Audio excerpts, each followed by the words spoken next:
어떤 소녀가 목사님을 찾아왔어요. 이렇게 얘기해요. 저의 인생은 시작부터 끝인 것 같아요, 목사님. 고아예요, 저는 아무것도 없어요. 가진 것도 없고 볼품도 없어요. 목사님이 이 소녀에게 이렇게 말했습니다. 기도를 하나 가르쳐 줄게요. 매일 이렇게 기도해 보세요. 하나님, 제 자신을 제게 보여주세요. 한 달 정도 후에 이 소녀가 다시 찾아왔대요. 눈이 퉁퉁 부어 있었대요.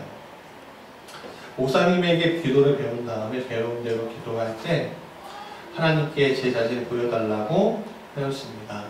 그때 하나님은 저의 천하고 어리석었던 지난 일들에 대해서 보여주셨습니다. 저는 그것 때문에 슬픔을 사로잡혀서 저의 제 문제 때문에 밤을 이룰 수 없었고 낮에는 거의 일할 수 없었습니다. 목사님, 제가 너무 한심해요. 그래서 견딜 수 없습니다. 목사님이 이번에는 이렇게 기도하라고 가르쳐줬습니다. 하나님 자신을 제게 보여주세요. 그리고 돌아갔습니다. 몇 년 후가 지났는데 어떤 건강해 보이는 청년이 그 목사님에게 찾아왔습니다. 그리고 말하는 거예요. 목사님 말씀대로 기도했는데 하나님께서 그분 자신과 그분의 사랑과 십자가에서 저를 위해 돌아가신 예수님을 보여주셨습니다.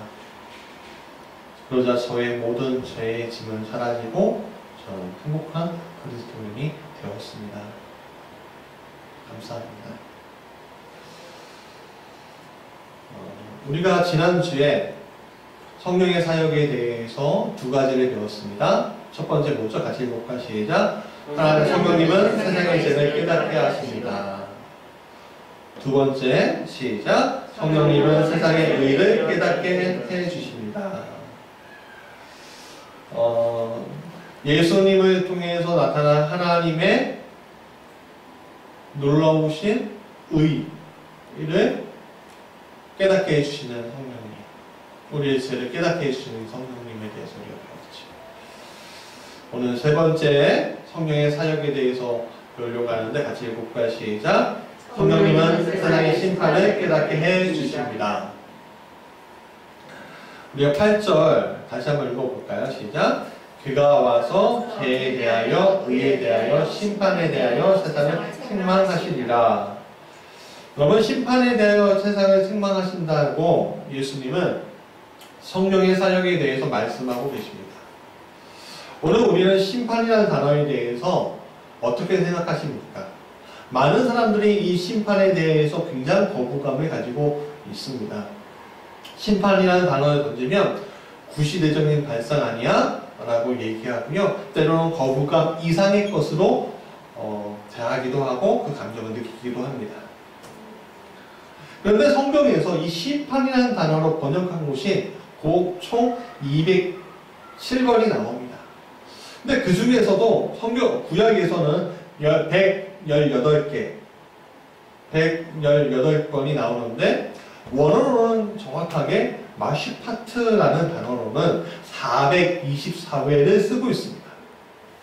여기서는 심판을 판단, 판결, 사력, 분별, 의견, 권리, 권한, 정당한 것, 합법적인 것 등으로 사용합니다. 이 마슈파트, 즉 심판이라는 단어가 처음 나오는 곳은 창세기 18장 25절입니다. 다시 읽어볼까요? 시작. 주께서 이같이 하사 의인을 악인과 함께 죽이심은 부당하오며 의인과 악인을 같이 하심도 부당하나이다. 세상을 심판하신 이가 정의를 행하실 것이 아니니까. 이 구절은 하나님이 천사를 통해서 소돔과 고모라를 심판하기 전에 아브라함을 만나서 대화하던 구절에서 처음 나오는 단어입니다. 자, 신약을 한번 가볼까요? 마태복음 5장 21절부터 22절. 옛사람에게 말한 바 살인하지 말라. 누구든지 살인하면 심판을 받게 되리라 하였다는 것을 너희가 들었으나 나는 너희에게 이르노니 형제에게 노하는 자마다 심판을 받게 되고 형제에 대하여 나가라고 하는 자는 공회에 잡혀가게 되고 미련한 놈이라 하는 자는 지옥불에 들어가게 되리라. 에서 처음 납니다. 산상수훈에서 처음 나온다는 거죠. 심판이라고 해석한 곳은 89번이 나옵니다. 심판이라는 원어로 심판이라는 단어를 쓴 곳은 크리시스라는 단어로 47번이 나오고요. 크리마라는 단어로 28번이 나오고요. 카타크리마라는 단어로 3회가 나오고요. 다카이오크리시아라는 단어로 1번, 히포디코스라는 단어로 1번으로 나옵니다. 한결같이 법정용어고 심판, 판결, 공의 이런 단어로 씁니다. 이처럼 성경에서 심판이라는 단어가 자주 등장한다는 것은 심판이라는 단어가 성경의 핵심적인 위치에 있다는 것을 알려주고 있는 겁니다. 즉, 성경은 심판을 이야기하고 있고 그 성경에서 말하는 심판을 오늘 설교자들은 꼭 전해야 한다는 것입니다. 그러나 오늘 그리스도인이라고 칭하는 우리는 장래의 심판을 받아야 한다는 사실에 대해서 거의 믿지 않고 있는 것 같습니다. 특히 교회의 많은 성도들과 설교자들은 장래의 심판과 두려운 지옥에 대한 교훈을 모두 깊이 상실해버리고 말았습니다. 때로는 목회자가 심판이라는 단어를 쓰면 그것이 보수적인 설교자든 진보적인 설교자든 벌떼처럼 달려와서 비난과 비판의 답이 되는 현실 앞에 우리는 놓여 있습니다. 제가 만약에 코로나19가 하나님의 심판입니다, 우리는 회개해야 합니다 라는 말을 성도들에게 전한다면 그것에 대해서 많은 이들이 달려와서 저에게 비난할 것입니다. 비판할 것입니다. 그러나 하나님의 심판은 오늘도 우리에게 임하고 있으면 우리는 놓치지 말아야 합니다. 코로나19뿐만 아니라 기후변화 문제, 동물들의 대멸종 사태, 북한과의 긴장 문제들은 이미 하나님의 심판의 결과물들로 우리가 받고 있는지 모릅니다. 요한계시록에 있는 심판의 시간이 지금 우리가 겪고 있는지 모른다는 거예요. 그러나 오늘 우리가 사는 현황들 앞에서 우리는 이런 결과물들이 최종적인 것이 아님을 알아야 합니다. 우리에게 최종 심판은 지옥이 기다리고 있다는 사실입니다. 지옥은 분리된 고통이 영원히 지속되는 곳이죠. 영화나 드라마 같은 곳에서 지옥을 매력적으로, 그리고 천국을 지루한 곳으로 그리지만 실제로는 그렇지 않고 끊임없는 고통과 아픔과 슬픔과 눈물과 회한이 있는 곳이라는 것을 성경은 말씀해주고 있습니다. 많은 성도들이 영원한 형벌교리가 진리라고는 인정하고 있습니다. 그러나 가르쳐서는 안 된다고 생각합니다. 왜냐하면 이러한 것들은 삶을 긍정적으로 이끌어나가는데 방해가 되기 때문이다 라고 생각하기 때문입니다. 그래서 듣기 싫어합니다. 이것은 설교자들이 심판에 대하여, 지옥에 대하여 설교하는데 주저함이 생기게 한다는 것입니다. 때로는 이러한 설교들에 대해서 종말론 이단으로 취급하기도 합니다. 90년대 다미선교회 같은 종말론 이단들이 많이 써먹던 수법 아니야? 라고 생각하죠. 그러나 설교자들은 지옥에 대해서, 심판에 대해서 설교할 필요가 있습니다. 세상은 지옥에 대해서, 심판에 대해서 들을 필요가 있습니다. 하나님 그러한 설교에 복 주실 것입니다. 세상 사람들은 과학자가 심판을 말하면 믿지만 설교자가 심판을 말하면 비난합니다. 왜냐하면 과학은 논리로 말하지만 설교자는 믿음, 신앙으로 하기 때문입니다. 논리를 말하는 과학자들의 말은 옳아 보입니다. 증명되어 있어 보입니다. 그러나 여러분 생각해 보십시오. 과학자들이 말하고 있는 그 논리도 가설입니다. 가설이에요. 아직까지 멸망하지 않았는데 멸망할 것이다예요. 그렇죠? 즉 과학자들의 논리도 믿음의 체계인 것을 우리는 부정할 수가 없는 겁니다. 하나님의 심판을 그리스도인이라고 해도 믿지 못하는 이들이 굉장히 많습니다. 초대교회 시대의 그리스도인들은 주님이 곧 오시리라 라고 했습니다. 중세시대 교회도 마찬가지였고 근대 부흥운동 때도 마찬가지였고 오늘 현대에 들어와도 마찬가지였습니다. 이 그런 열방에 대해 그러나 하나님은 응답하시지 않았지요. 그 이유를 우리가 알 수 없습니다. 그렇다고 심판이 없을까요? 정말로 없을까요? 여러분, 노아의 시대도 마찬가지였습니다. 노아가 높은 산에 배를 만들었을 때도 사람들은 비웃고 노아의 경고에도 아랑곳하지 않았지요. 수백 년 동안 방주를 만들어 경고했습니다. 그러나 사람들은 심판을 생각하지 않았습니다. 그러나 방주의 문이 닫히고 비가 내리자 그때서 당황하게 되었습니다. 오늘 우리의 시대에 하나님이 오실이라는 보장은 없습니다. 그것을 논리적으로 설명할 수도 없고 설명할 필요도 없습니다. 이것은 신앙의 세계이고 믿음의 세계이고 영적인 세계입니다. 이것을 알게 하신 분은 오직 성령 한 분이십니다.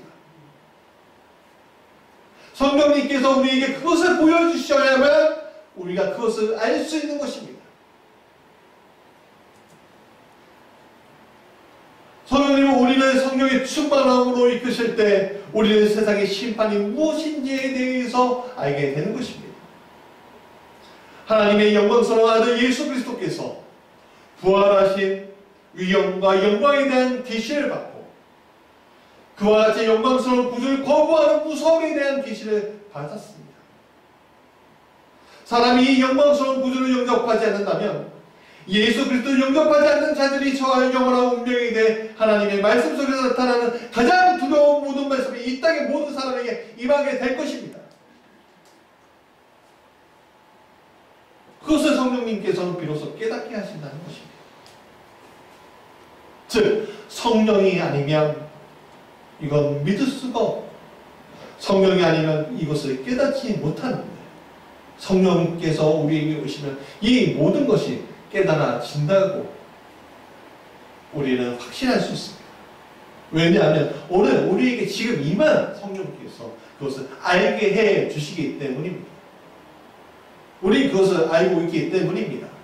세상 사람들이 아무리 심판을 지옥을 부정해도 성령은 오늘 우리에게 그것을 알고 깨닫게 하신다는 것. 여러분 잊지 마시기 바랍니다. 그렇다면 오늘 우리의 역할은 무엇일까요? 성령께서 죄와 의와 심판에 대해서 깨닫게 해주시는 것이 오직 성령의 역사에 의한 것이라면 그렇다면 오늘 우리 성도의 역할은 무엇인가? 성경은 말합니다. 성령은 구원받은 자들을 통하지 않고는 구원을 얻지 못한 자에게 이를 경로가 없다. 성령은 성도에게 오셔서 그 신자를 통해서 구원받지 못한 자들의 죄를 깨우치신다는 겁니다. 자, 다시 말하면 구원받은 우리를 통해서 성령의 역사가 전달되는 거예요. 사도행전은 이러한 성령의 역사를 보여주고 있습니다. 사도행전 10장에 나오는 고넬료는 로마의 백부장이었습니다. 지금으로 따지면 중대장 정도의 위치였는데 이탈리아 사람이었습니다. 우리 사도행전 10장 3절부터 6절까지 한번 읽어보겠습니다.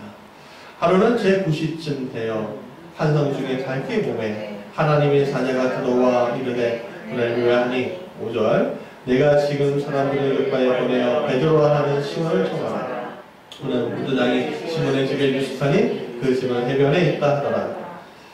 고넬료는 성경의 이야기에 의로운 자, 하나님 구제를 많이 한 자, 하나님이 보시기에도 아름다운 자로 표현되어져 있습니다. 이방인이지만 개종까지는 않았지만 유대교를 개종까지 않았지만 유대교의 신앙을 존중하였고 하나님에 대해서 알고자 하는 열망이 가득한 사람이었습니다. 그래서 유대교 회당에 드나들면서 하나님의 말씀을 배우는 사람이었는데 어느 날 이 고넬료의 환상 중에 하나님의 사자가 나타나는 거예요. 그리고 베드로라 하는 시몬을 찾아갈 것을 말합니다. 근데 그때 마침 베드로도 환상 중에 이방인에게 복음을 전할 것을 명을 받은 상태였어요. 근데 그때 고넬료가 찾아왔고 베드로는 성령의 충만을 가지고 예수님을 전합니다. 그러자 어떤 일이 일어나나요? 44절부터 46절까지 같이 읽어볼까요? 시작! 베드로가 이 말을 할 때 성령이 말씀 듣는 모든 사람에게 내려오시니 베드로와 함께 온 할례 받은 신자들이 이방인에게도 성령 부어주심을 말미암아 놀라니 이는 방언을 말하며 하나님 높임을 들음이로라. 자, 성령께서 이방인인 고넬료에게 나타나고 방언으로 말하게 하게 하십니다. 이건 뭐예요? 여러분, 하나님께서 천사를 보내서 성령을 주셨어요? 아니죠. 천사를 통해서 말씀해 주시겠지만, 계시해 주시겠지만 어떻게 해요? 생명의 귀를 베드로를 통해서 듣게 하셨어요. 이 말씀은 오직 성령 충만한 성도를 통해서 성령의 그 성도가 통로가 됨으로 말미암아 아직 구원을 얻지 못하는 사람들에게 구원을 얻게 하는 놀라운 역사가 일어날 수 있음을 오늘 보여주고 있는 겁니다. 베드로가 통로였고 고넬료는 그 통로를 통해서 구원을 받은 겁니다. 성령을 받은 겁니다. 방언의 역사가 터진 겁니다. 사도 바울도 마찬가지였습니다. 다메섹으로 가던 사도 사울에게 예수님 나타나셨습니다. 자, 5절, 사도행전 9장 5절 6절 같이 읽어볼까요? 시작! 네, 주여 누구시니까 이르시되 나는 내가 박해하는 예수라. 너는 일어나 시내로 돌아가라. 내가 행할 것을 내게 이를 자가 너희가 하시니. 그 말씀을 듣고 꼬꾸라졌어요. 장님이 됐어요. 그리고 예수님은 그 순간에 아나니아라는 다메섹에 있는 한 성도에게 나타나셔서 말씀하십니다. 그리고 성령의 충만함으로 사울에게 찾아갈 것을 명하십니다. 그리고 이렇게 되죠. 17절, 18절 같이 읽어볼까? 시작! 아나니아가 떠나 그 집에 들어가서 그에게 안수하여 이르되 형제 사울아, 주 곧 내가 오는 길에서 나타났던 예수님께서 나를 보내어 나로 다시 보게 하시고 성령으로 충만하게 하신다 하니 즉시 사울의 눈에서 바위늘 같은 것이 벗어져 다시 보게 된지라. 일어나 사면을 받고. 그러니까 아나니아를 통해 뭐 얻어요? 성령의 충만함을 얻게 되는 역사가 그에 나타나는 거예요. 성령의 충만한 자가 성령을 전할 수 있다는 이 사실. 사랑하는 여러분, 오늘 여러분들의 성령의 충만함으로 이끄시는 성령께서 오늘 여러분들의 통로로 사용하실 예정이십니다. 아직 구원받지 못한 이에게. 자, 말씀의 결론입니다. 오늘 우리가 세상 사람들과 다른 이유는 오직 성령님 한 분 때문입니다. 성령님만이 우리를 이끌어 하나님을 알게 하시는 것. 세상의 어떤 지식도 하나님을 알 수 없습니다. 아무리 높은 철학자, 왕, 권력자라고 하더라도, 아무리 많은 큰 재산을 가지고 있는 사람이라도 하나님을 알 수는 없습니다.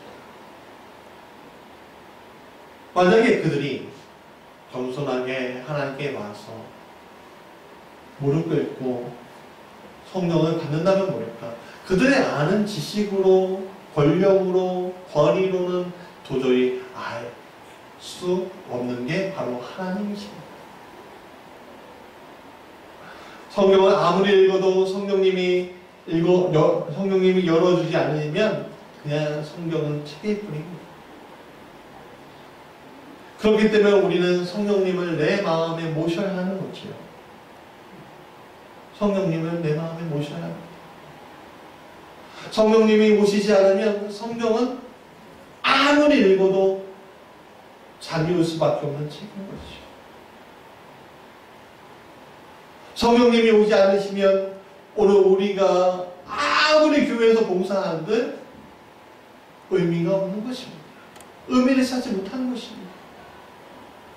성령님이 오지 않으시면 아무리 우리가 교회에 헌금하고 세상에 기부를 해도 만족함을 누리지 못하는 것입니다. 그 성령님은 오늘 우리를 깨닫게 하십니다. 죄와 의와 심판에 관하여 세상과 나를 책망하시고 내 마음속에 오셔서 구원으로 이끄시는 분이신 예수님을 영접하게 하시며 그 영접을 통해서 하나님 아버지의 계획에 순종하도록 이끄십니다. 이것이 성령이 오늘 우리에게 하시는 사역이십니다. 그러나 성령은 홀로 사역하지 않으신다는 거예요. 성령님은 성령의 충만으로 구원에 이른 이들의 성도를 통해서 죄와 의와 심판의 자리에 서 있는 이들에게 가도록 성도를 오늘 사용하고 계시다는 겁니다. 여러분이 바로 성령의 통로인 것입니다. 그러면 성령의 통로가 되기 위해서 우리가 어떻게 해야 할까요? 정결한 마음 주시옵소서. 오늘 우리에게 정결한 마음을 달라고 우리가 주님 앞에 가야 하지 않겠습니까? 그리고 정결한 마음으로 주님이 마음껏 쓰시도록 우리를 계속 피워나가야 하지 않겠습니까? 자꾸만 내 안에 내가 더 많은 것이 아니다. 이제는 성령님이 많아지셨어요. 오늘 우리를 통해서 역사하시도록 우리가 이끌림 당해야 되지 않겠습니까? 사랑하는 무지개 교회 성도 여러분, 오늘 우리가 통로입니다. 죄와 의와 심판의 통로입니다. 우리가 심판자가 아니라 성령께서 사용하시도록 하게 하는 도구입니다. 그렇기 때문에 여러분, 오늘 성령이 여러분 안에 계신다면 성령께서 여러분 통로 쓰실 수 있도록 오늘 믿음의 자리, 은혜의 자리, 회개의 자리에 우리가 서야 하는 것입니다.